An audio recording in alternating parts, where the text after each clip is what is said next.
गुरुदेव भगवान, जब कभी जीवन में उतार चढ़ाव आता है, जैसे जॉब में कोई समस्या, तो मन में बहुत द्वंद होता है। एक और मन कहता है कि सब श्री जी की इच्छा से हो रहा है और मुझे सिर्फ अपने कर्म पर ध्यान देना है। लेकिन अगर कोई परिणाम हमारी इच्छा के विरुद्ध होता है तो मन बार बार इसी वही तुम्हारे कर्म का ही तो परिणाम आया, इच्छा के विरुद्ध।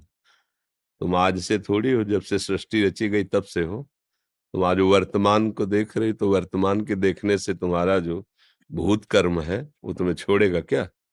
भूत की तरह पीछे लगा हुआ, उसका नाश जब तक नहीं होगा तब तक तुम्हारी इच्छा के विरुद्ध वो आचरण करवाएगा। इच्छा के विरुद्ध वो वहां की समस्या पैदा करेगा और तुम्हें जलाएगा।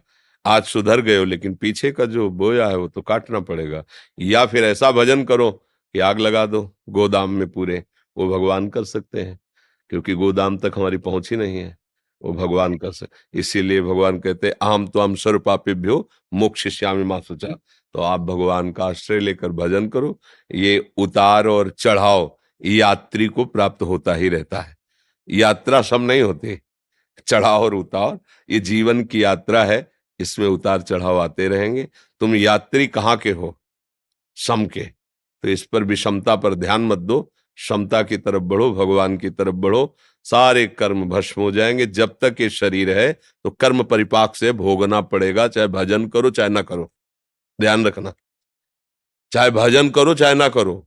अगर सुख पुण्य का प्रभाव आ रहा है तो तुम खूब कत्ल कर रहे हो, पर तुम खूब आनंद से दिखाई दोगे। और जिस दिन तुम्हारे कुकर्म का ये वर्तमान को पीछे का जुड़ेगा तो तुम्हारे सर